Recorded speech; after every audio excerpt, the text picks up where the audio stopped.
Welcome to the Create the Life You Want podcast, where we break down the journey of people just like you going from dream to ownership in business acquisitions, franchises, and startups. I'm your host, Jeremy Ames. Today's episode is brought to you ad-free by Guidant Financial. Guidant is America's leading company helping aspiring entrepreneurs use retirement funds to buy or start businesses. If you're committed to buying or starting a business, you can find out more about your funding options by going to www.guidantfinancial.com. That's Guidant financial.com. Now, let's get started with the show.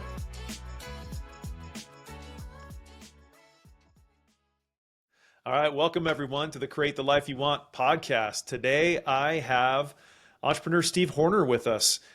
Steve was in the corporate world for 30 years before he took the leap into business ownership, and we're going to hear a little bit about his story and the sort of family business that he's built coming out of that. So Steve, welcome. Thank you. I'm glad to be here, Jeremy. So Steve, as I understand it, you are in the great state of Florida. Why don't you tell us about the business you bought, and then we'll get into the details about how you got from here to there. Absolutely. So we are the home ability store. That's what the customer would know us as in Jacksonville, Florida. We are a licensed home medical equipment provider in the state of Florida, which means we serve the medical community, mostly the retail customer, in assistance in purchasing needed medical equipment. Where our specialty is mobility and accessibility products. So we feature things like stair lifts and lift chairs and mobility devices, power wheelchairs, scooters, manual wheelchairs. We don't do everything, but we do a lot, and we kind of fill a unique niche here in our marketplace. Do you do those cool lifts that go in and out of the swimming pools? We can. Yeah. We do just about anything, as long as it's in that same kind of that general vein of helping someone continue to live an independent life. Yeah. Well, Florida's probably a great market for that. Indeed. It's demographics are on our side. That was kind of part of the decision that helped, the decision that we made several years ago to get into the business ownership realm. Looking at the industry, it encouraged us that we would have a consistent and growing eligible customer base. Let's take it back to a little bit of an understanding of what you did in the corporate world, because you haven't been a business owner forever. You actually were in the corporate world for a long time. So what did you do? I worked in sales and marketing for the PGA Tour, which is the Golf Association of Professional Tournament Golfers, for 30 years. I had a number of positions throughout my career. I say, it was very much a very much a corporate style and livelihood that I led. You worked for a long time for the PGA Tour, which is really a sport that was significantly on the rise. So you're in the marketing department of a sport that's becoming significantly more popular over the last 35 years. What got you to the point where you were thinking about doing something different? Have you always wanted to be a business owner? I've always had I think it's always been in me.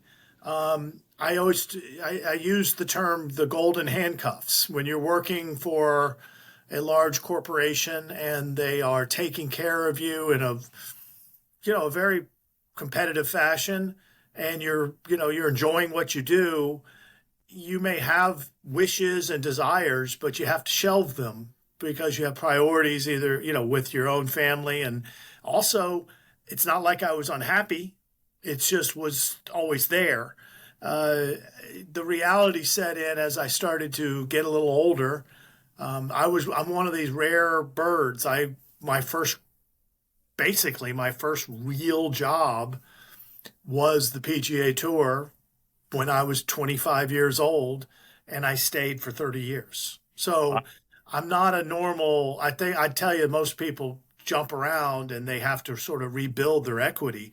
I was basically establishing and growing the equity within my corporation and going up the ladder for 3 decades. And what that afforded me was when I sat down at 30 years of service and basically 55, realizing I had essentially accomplished what I wanted to do there.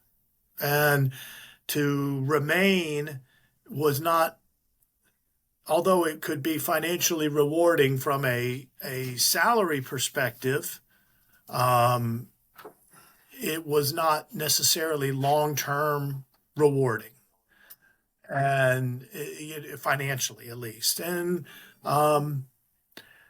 it gave me the impetus, if you will, to close that chapter and to evaluate something else. And that something else was being able to own something.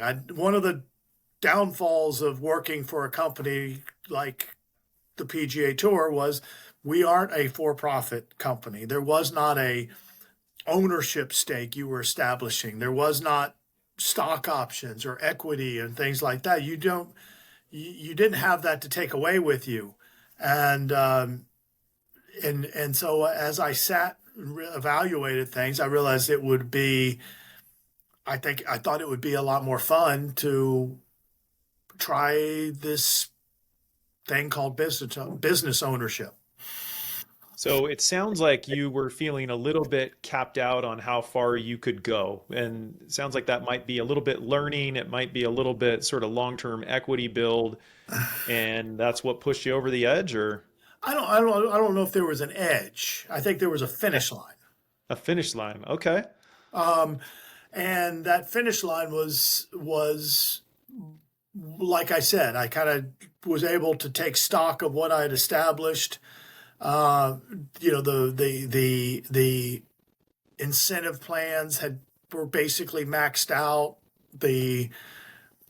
There was just a lot of ingredients to it, and I'll say this: corporations have a tendency to try to get younger and younger as they, and as you grow and gain seniority, you also gain age. So there's always this constant trade-off in the corporate world of the value that you serve in terms of the institutional knowledge and seniority that you built, but also the leanings that so many of these companies have to acquire the young growing talent. There's always that trade-off that companies are faced with. And as a senior leader, you have to sort of evaluate, how much longer do you want to be the oldest guy in the room? And I wasn't, but I wasn't that far off. Yeah, and then you ended up going into a business where you're serving a much older demographic, so that's Yeah, smart. now they call me kid, so it's okay. So tell us, so you take stock of where you're at and you decide, hey, I've capped this out. Maybe it's time for a new challenge. What did you do? Well, honestly, the first year I did exactly whatever I wanted to do, and that was play a lot of golf that had been shelved for years of business obligations. I vacationed, I slept in, I took on a couple consulting jobs that were within my professional arena, and then became a volunteer at my local high school, helping in athletics. I did essentially all these things that you always have to defer. And you really took a sabbatical. You decided, you left the PGA Tour and you sort of took a year off to find yourself and do some of the things you had been missing out on. Yeah, I mean, I think it was the right thing to do at that time. I will say that I learned pretty quickly that was not going to be my future. I wasn't going to continue to do that. Why not? It's not in my nature to not try to be slightly more productive or profit focused. So what did you find about yourself when you sort of flipped that switch and you went from go in corporate world from 30 years to no obligations, do what you want? I still went. So the question is, how do you want to structure it? I guess there are people, and I do have friends of mine that when you say retirement, they actually retire, where they stop. I'm not necessarily an advocate of that, but most retirees are just refocusing their energies. Yeah, on other things. I can control for the most part, I control everything about my day to day. Of course, we're customer centric and you want to serve the customers. However, as long as that is something that I enjoy, I control everything about my day. I don't have a board of directors. I don't have, you know, people that I report to. I decide what I want to do with my time and what I want to do with my energies. Yeah, that's one of the benefits. Indeed. So when you decided to leave the PGA Tour, did you know you wanted to buy a business at that point, or this was something that I had sort been of looking grew? for probably approximately 5 years prior. So, I mean, Oh, wow, I okay. say that when I say you and you say pushed, I was, it was a finish line. I had pretty much established when I wanted to end this journey and then do something else. So you've been And looking I for, didn't want to wait too long. I mean, if you wait too long, I think you miss that. You miss certain windows of productivity and engagement um and for me that was sort of that 55, 30 year. It's not going to be that way for everybody because they may not be financially established. I knew I would be financially established due to my career at 55. got it. And so you started sort of dabbling, looking at businesses when you were 50. Was this just sort of kind of a hobby and interest, like, hey, maybe something magical falls into my lap and I decide to Sure, sure. go to I the mean, finish I line mean, earlier? everyone. I think there's a lot of people that have a vision, and I certainly shared in this. Is that you can always be an absentee owner, and I don't know where those people are. I'm sure they're out there. I found out pretty quickly that the notion of being an absentee owner is sort of a marketing ploy. I'm not sure it's an actual. Um, but I had this vision that if I did it early enough, perhaps it could be established and then I could transition when I wanted to. It would Yeah, be more of an investment avenue yeah. at So it that sounds like you time. dabbled in it for a number of years. When did you actually get serious about it? Um, again, I don't know if it's not. I think I've always was serious about it. I mean, Okay. there was a plan. I mean, but it wasn't. It wasn't fulfilled because the opportunity did not present itself. There What? wasn't a business that that presented itself that merited action. So Yeah. I would look and and there was. I mean, I may have negotiated or semi negotiated on one or two over a 5 year period because they just didn't meet my criteria. Yeah. Why don't you talk a little bit about that, both what you were doing to find these businesses to look at, and then how you decided what your criteria were. Well, let me answer the how. The how was a broker, Okay. pretty straightforward. Um, I'm sure anyone who's in my shoes, knows about them. They're all out. They're out there, and you can look at listings virtually, without any expense all day long on a lot of these sites. And so there was, um, certainly started just doing the old online dance and then ultimately decided that I would just work with one individual and let him understand what I was looking for. And then as he believed he found opportunities, he would present them to me and I would, decide whether it merited further conversation. And how did you figure out what the criteria were for you? So I wanted, well, I don't know how, as much as it was a criteria that I thought would be the right thing for me. I'm very, What was that? I'm not a,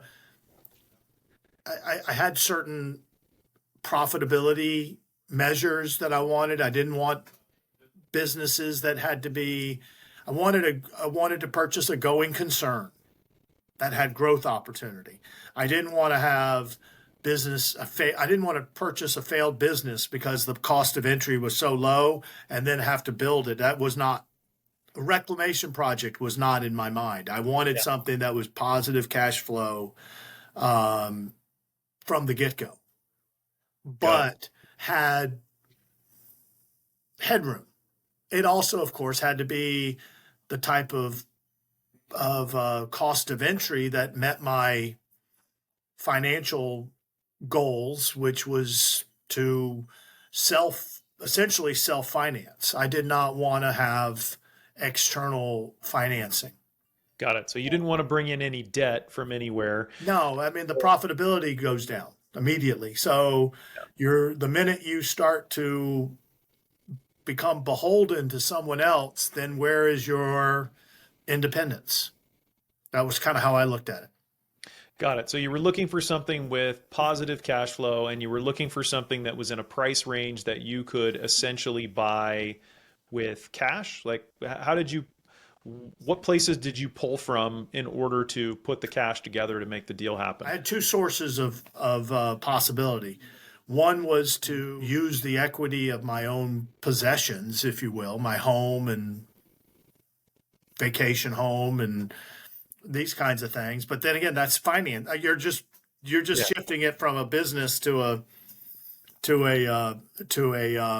personal. And the reality is, what I found out was no one really wants to loan you money on a business. The banks don't want to loan you enough money to start or buy a business unless you have quote unquote collateral. Well, the business can't be the collateral because it's kind of a goodwill. Most of the business is comprised of goodwill and inventory. That's not enough to necessarily comprise a hard value collateral, if you will, the bank. So what do they want? They want your house. They want they want the stuff you own personally. So you're guaranteeing the financing through personal means anyway. So that was stupid. I was like, it didn't make any sense to me. I thought the notion of the Small Business Administration loans, I thought, oh, well, isn't that a great resource? Well, no, it's not. If you have personal assets, they won't loan you anything. You got to have no money before they loan you money. I mean, they won't loan it to you without leaning those assets. Yeah. And so I thought the naive guy in me originally thought, hey, I just go to the bank, then they loan me money on my P&L, and here's my books, and then and this is, do you want to help me buy this business? And what I found out was no, they don't. Not unless I'm collateralizing it. So that quickly became distasteful to me. So the alternative was to use what I had. And now I'm not without means. Problem was, it was at 55, it was all tied up in retirement accounts. Got it. It's all deferred. So here I am sitting at 55 with a fair amount of wealth, if you will, or net worth, but I really couldn't tap into it without suffering pretty big penalties and taxes. Penalties and taxation that would be, to me, was detrimental. Yeah. So it sounds like you decided then, did you decide to use only retirement funds to buy the business, or did you also use some of your personal assets to do it? No, I quickly shifted to, once I found out about the concept of the IRA rollover for business startup. Yep. I gravitated almost immediately to that concept. And what was it that drew you to that over sort of tapping into your real estate equity? Well, number one is it's not it was a low cost access of funds. So without the debt services. Correct. So did you finance 100% of the business purchase with I retirement funds? did. I Got did. it. And I was able to shift out a portion of my, so essentially when I retired, I went through I'm a bit of a dinosaur. I was the beneficiary of a very lucrative pension fund, self guy, and all of these things were converted into IRAs upon my departure from my career.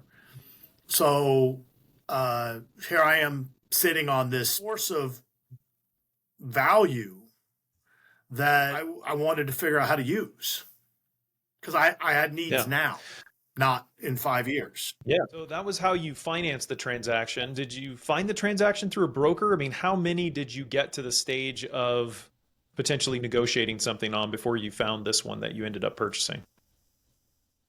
I would say the process, there was probably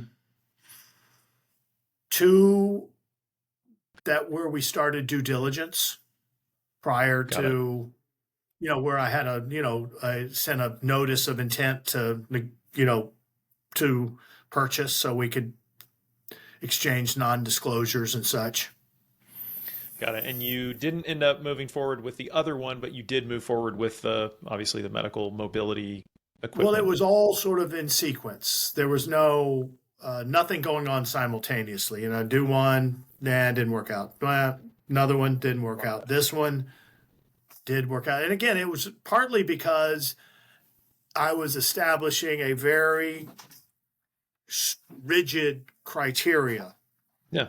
In terms of total revenue, profitability, cash flow, positive, amount of cash flow, industries that I wanted or was at least open to, industries that were non-starters. I mean, everything looks good on the listing page. Of course.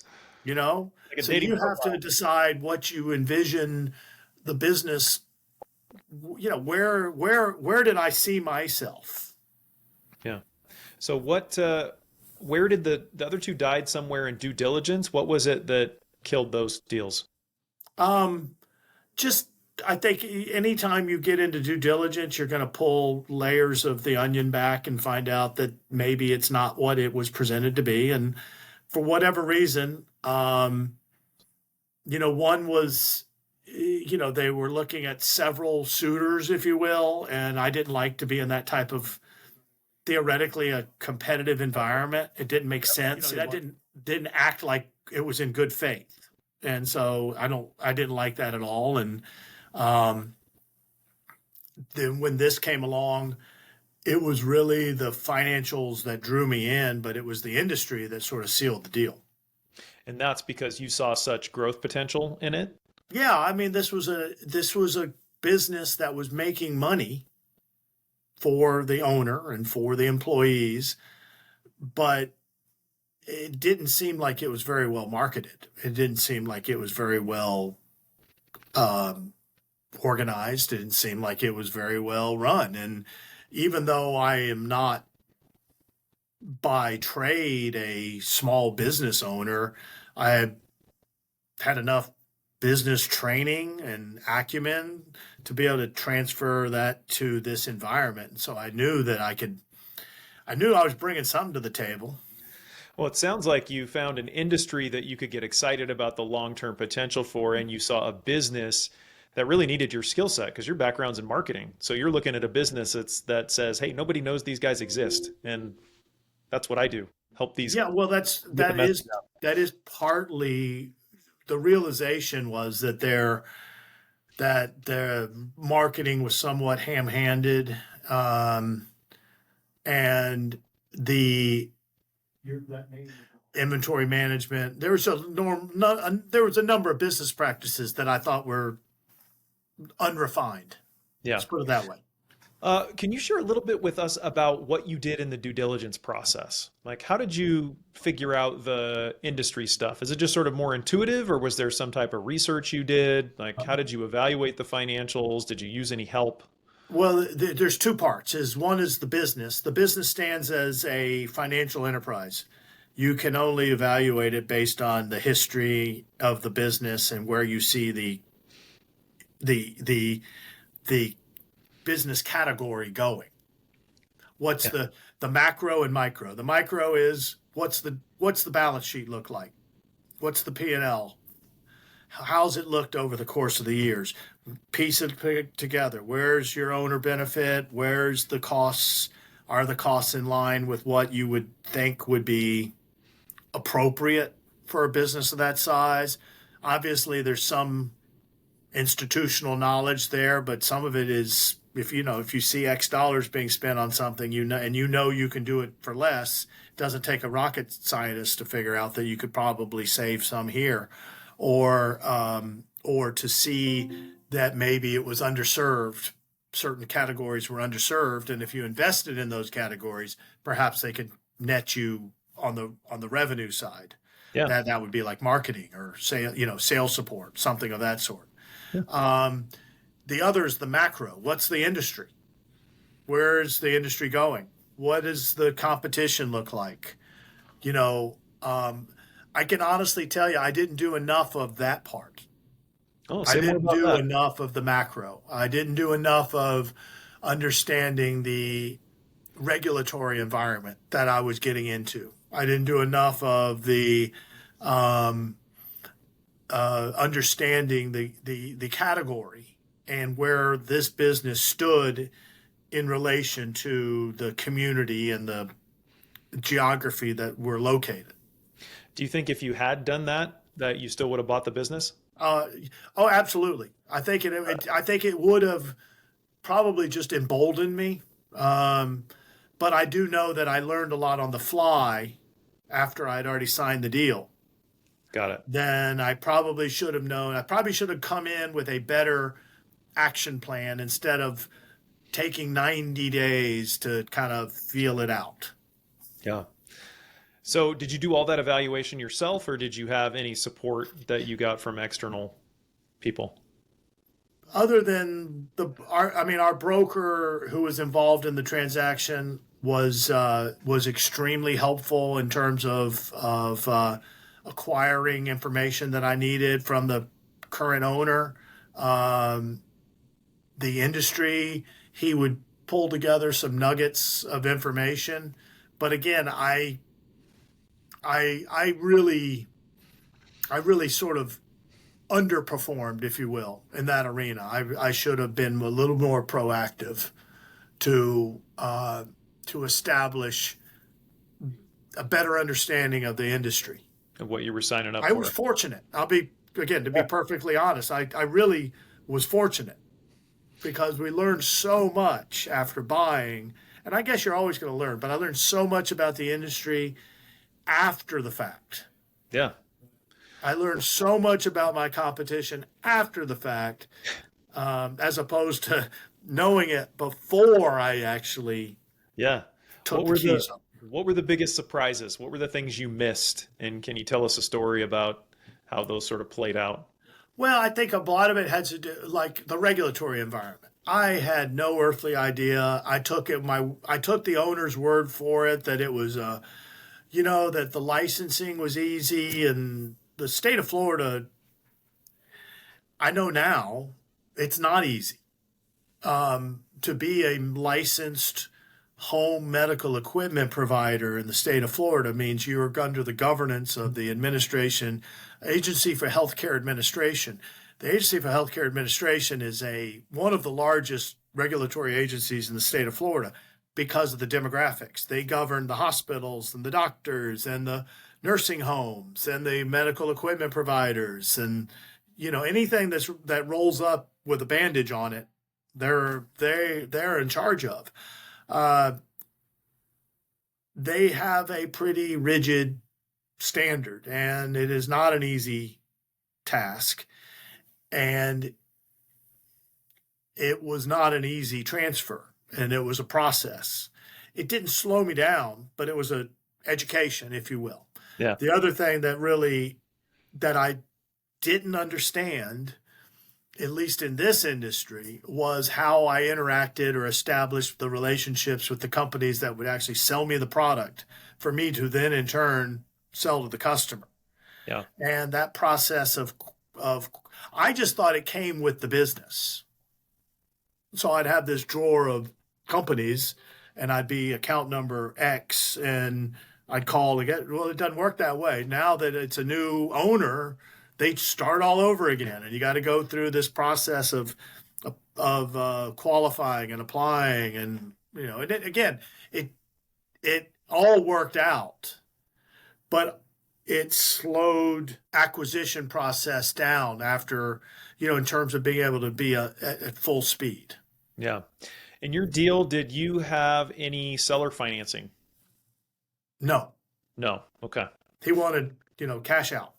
Got it. So that's what you negotiated. So you buy the business and then what? I mean, you've been at this presumably for 4-ish years. So it was, closing date was May 1 of 2020. Wow, that's interesting timing. Terrible timing. I mean, there was an outside chance that the business may not have even been open because of the restrictions that were being put in place.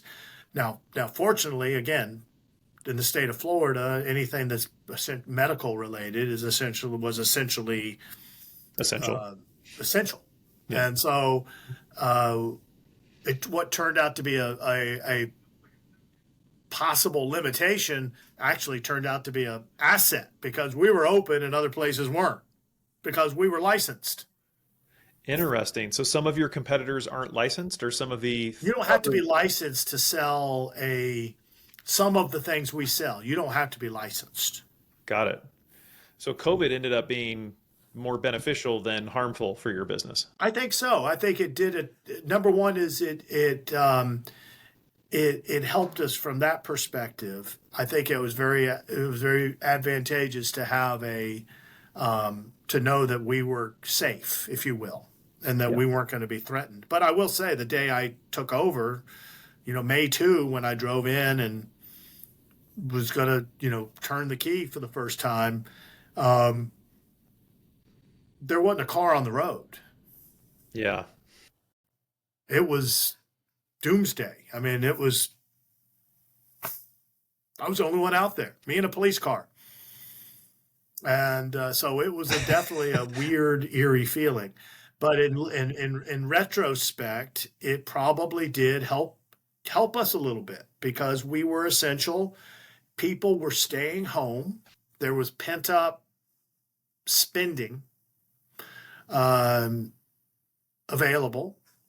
They were looking to modify their homes. They were finding limitations to staying at home. So the things we sell would help them. So lo and behold, we sort of had a pent-up base of customers that were fueling the business, even at a time when most businesses were having, terrible scenarios of being able to stay open. And, if I had bought a restaurant, I can only imagine what it would have been like.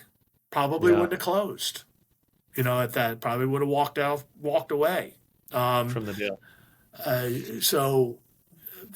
From that perspective, it was a real.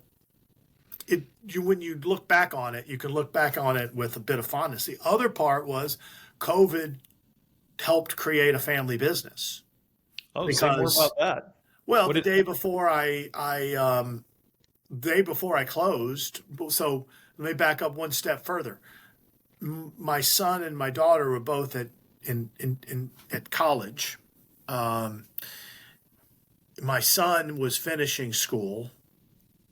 He graduated just before all of this for 2019, and he was embarking on his new first job. My daughter was a sophomore in college and had essentially quit school because they had gone to this remote. No one knew what they were doing at that time. So the concept of virtual learning then is not the same as now. Yeah. It's gotten much more cohesive. There, it was just how do we save the class from exploding? And so she was given the opportunity to take a pause and get our tuition money back, and said, let's do that. So she's literally sitting at the house doing nothing. So I put her to work. So the next, the day before we started, I say, hey, do you want to go to work with me and start helping me out on this new business? Sure. Okay. So that's one. A couple months later, my son finds out that it's, the job he had taken was not a very good job in this environment. He found himself in a hazmat suit working at a medical center, and, was basically at ground zero of testing. When at times when you got to remember, we were all thinking this was the apocalypse, man. No one knew what was going, in the January, February of 2020. You remember how scared everybody was? Yeah, that March time frame was rough. It's easy to forget about it, but we were all we thought it was going to kill us all. So, Steve, you clearly didn't start the business with this family thing in mind. So walk us through how you were thinking about how long you were going to run this business and what your life was going to look like, and then how that shifted with the kids coming into the company. Well, I think it's obviously made it more fun. Obviously it's become a bonding component. It's to be able to spend that much time with your adult children in a productive environment and do well for others in this environment is very rewarding. It wasn't the plan. Yeah. I really, again, I kind of assumed that I would just take over the business and that the people that were working there would keep on. It was probably, again, too strong an assumption. The quality of the individual, likability notwithstanding, was not to my standards. Yeah. So I was very fortunate to be able to bring in people that kind of, through having to live with me their lives, kind of understood my standards. And I think we've grown from it. It hasn't changed my timeline. I kind of expected this to run me till, it could be tomorrow. I don't think it is. I think it's more likely that I'm going to run this to about 65. So that's 5 more years for me. I need to get, the plan was to get the equity back out of the business. So, there'll be some hard decisions to make as to how that could happen if one of the kids wants to continue in the business. I mean, honestly, I think the best thing that's occurred is they've been exposed to an industry. Yeah. That industry has enormous long-term potential. Yeah. And they're getting an education in ownership and business management that no level of working as an underling in a corporation can match. Can't. It absolutely, positively can't. Have you had conversations about one or both of them buying the business out at some point? Sure, we talk about it all the time. And again, it's. I don't think it's out there. Yeah. Whether or not that's ever realized is going to be. It's not up to me. This is not my tombstone. This was a portion of my life that I wanted to test myself. Yeah. So you thought, I got 10 good years left that I want to invest in building something. I'm going to put it in something I can build for myself. And now you're at a stage bringing the kids in where there's a question of, is there going to be some legacy transition that happens here? Or does it move on to some external buyer for them to be the next part of the journey? It's going to be completely it's got to be completely up to them. It's not up to me. This, as I said before, this was a personal challenge that I wanted to take on. I wanted to have I wanted to have the opportunity to tell myself that I had the chops to take something and take it from here to there. Yeah. And it wasn't going to kill me from a financial perspective. I didn't roll my entire. I'm smart enough to have not. I didn't roll my entire life savings into this. Yeah. I would counsel people to not do that. I understand some people may not have a choice, but I knew that I could have bought businesses that were larger that would have required more of my, of my money to buy. But that's not what I was trying to accomplish. Yeah. This was the right size bet on yourself that you wanted to make. That's all, and again, it was really, it was twofold. It was to fulfill something that I thought I had inside of me for all these years. And so that was one. Number two was, it was something that would keep me fresh. Yeah. Keep you relevant, keep you growing. That makes sense to me. Can you talk to us a little bit about how have the last 4 years gone? Has it met your expectations? I mean, what are the pros and cons based on what you were thinking life was going to look like walking into this? It's harder. We're a small business. We're, five employees. We're not this is the epitome of the small business. Yeah. I don't have a staff HR person. I don't have a staff accountant. I don't have a, head of sales. I don't have, this is everything. I am everything. Yeah. We're all a collective, but it all falls here into my inbox, which is right next to me. Yeah. So it's harder. It's like I said earlier, the notion that there's this absentee owner thing out there. I'm sure it's out there. I just don't know exactly how you can be an absentee owner and not be uncomfortable with the potential that is lost on your investment by not being there. That's the biggest risk. I have left for weeks at a time from here. I told you I wanted to be the ultimate. I wanted to do what I want to do when I want to do it. So, there are times I've been gone for the last couple of years, I've been gone for, 4 weeks in a stretch. So I can go away, but I can't imagine never being there and just getting a check. It just doesn't feel like that's just a way to squander your investment. You think you'd be missing out on the opportunity to really make it something profitable valuable and make it what it could be. But then again, my objective was to be hands-on. I wanted to do this. That is what I want to do. I love this. I love helping people.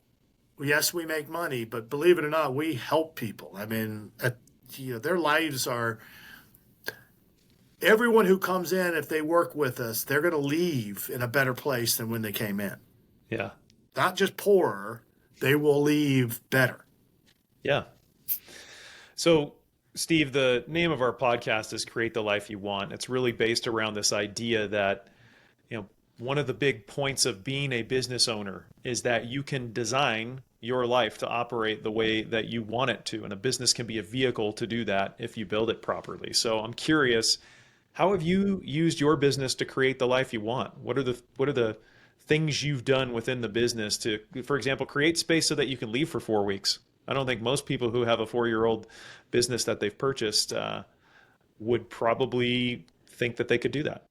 Well, I'm a beneficiary of, back to the family thing. I got two 20-something-year-olds that are they're smart, they're energetic, they have a better knowledge of the business sometimes than I do. Not necessarily the macro, but at least product knowledge, and certainly have a better memory than I do. And they're Trust them. yeah, and I trust them. Yeah. I left. There's one employee that's a legacy employee from the previous owner, so he had a fair amount of institutional knowledge. We were able to port that over, and he's extremely valuable to our enterprise. But it gets back to trust. I trust him, and the business is structured that you really can't transact here without a definitive, I'll call it a paper trail, even though it's not all paper anymore. But I think you get the gist. Yeah. Transactions are tracked, and orders are tracked, and appointments are tracked. And it's a very easy business from that perspective, because there's no loose ends. There's no cash transactions, if you will. And I did think about that. So when you talk about design, I did think about making sure that I had a business that I could manage from afar. Yeah. So when I was in Europe this July for 3-4 weeks, I still checked in electronically. I could open up the books and see all the transactions and know what was going on without having to bother anyone, really. So that part was by design. I mean, when I said earlier about establishing a criteria of what you wanted in a business, that was one of the things that I absolutely had to have.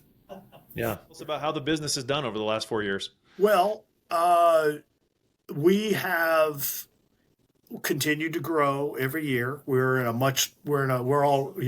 larger physical space than we were when I bought the business. So we've already moved to a larger place. We are far and away the leading brand in this community, and frankly, we're probably the leading brand for hundreds of miles in each direction.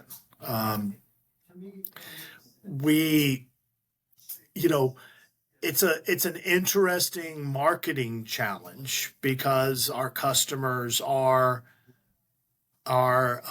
elusive, if you will. They are, but they aren't, because you don't really know. Not everyone is built the same. Yeah. And so their needs are different. And so you have to be very careful not to waste a lot of marketing dollars sending out things into the ether that They're frankly never aren't going to hit anybody that you need to hit. Yep. And you're just not big enough to do that kind of scale. You've got to be very, very targeted. We have worked really hard to smooth out the revenue line, meaning that we can kind of depend on revenues that don't fluctuate, isn't too volatile. But the reality is that there's still a fair amount of volatility in this business, and you don't really know from day to day what that revenue day is going to look like. And we're not, and so these are all things that have been our objective, if you will. It's to try to smooth some of those things out and drive more traffic in. You asked how we're doing. We're still on the growth phase. So that's the short answer. We've been financially far more successful under this tenure than any prior ownership tenure. Easily tripling gross revenue from the previous owner. Last year, the previous owner's experience. Wow. And so what do you we've managed to capture the low hanging fruit, if you will. I used to say this to my people back in corporate land. Now we've got to figure out how to get to the high fruit, and that's the that's where it gets a little bit more challenging. Yep, to find that next batch of customers. Mm-hmm. Well, Steve, it's really great to hear how much value you've already built in the business. If you've 3x'd what the thing is that you bought and still working on ways to expand from there. I'm curious, as you think about our audience of people who are aspiring business owners, and you think about your experience having been in corporate America, purchased this business, and then now running and growing it for 4 years. If somebody asked you, like, what's your best advice or perspective on how to think about moving forward to become a business owner, what would you tell them? I would tell them that it's probably harder than they think. That's not a bad thing, but but it's a real. I would tell them that it's probably more rewarding than they believe it will be. You mean non-financially or financially or both? Well, I can't control someone else's financials, but I can tell you, I can, that from a position of self-worth, yeah, it's terribly rewarding to be that person if you've never been in that environment. That's a interesting adverb. They're terribly rewarding. It's a very rewarding experience. Yeah. I believe, but again, my experience is not going to be someone else's. I believe when we do unwind this personally, and the business is going to go on, there's, someday someone else is going to have the opportunity to grow this business. But when I get out of it, it's going to be worth a hell of a lot more than when I got into it. So from a financially rewarding perspective, it's going to earn, my return will far exceed a normal investment protocol. Yeah, which it should, because you put some blood, sweat, and tears into it. My advice is, just you got to be smart about it. I don't know. I would love to do this. I think I would have loved to have done this 20 years ago, but I don't know if I was ready 20 years ago. Oh, interesting. Financially or emotionally. It's easy for me to tell my kids, don't go work for a corporation, go work for yourself. In reality, there's a lot of value in establishing what I did over 30 years. And educationally, accomplishments just in terms of building your self-worth, and financially. Yeah. There's a lot of things I couldn't do. So if you're not in a good financial position going into this exercise, what kind of business are you going to be able to afford? Maybe not a very good one. Who knows? You never know. And there's plenty of stories of, I don't want to be political, but it's not a great economy out there right now. I don't care what anyone wants to tell you or gaslight you. It ain't that good out there. And you can go up and down. This is a major business thoroughfare in Jacksonville, Florida. And there's a lot of businesses that are closing their doors. Yeah. And yet yours has been growing year over year because you picked an industry and a business that isn't subject to those same. Right. I mean, I'm fortunate, but it's a sobering reality. Yeah. That it isn't, that it is tough out there. Yep. And you got to be really, really, really smart about it. Got it. Well, Steve, really appreciative of you taking the time. It's really great to hear about how you've turned this into a family business. Thanks again for taking the time, Steve. We really appreciate you. It is my pleasure, Jeremy. And I wish everyone the best on their journey. Likewise, you too. Thanks for listening to the Create the Life You Want podcast. If you like what you heard, you can subscribe to future episodes by clicking the subscribe button, you know where. If you're an aspiring business owner, you may also want to subscribe to the Create the Life You Want newsletter for more inspiration and tips delivered to your inbox every week. You can find the link to that in the show notes, as well as on my personal website, jeremyames.com. If you've already decided you want to start or buy a business, consider exploring your financing options by heading to our sponsor's website at www.guidantfinancial.com. That's GUIDANT financial.com. See you in the next episode.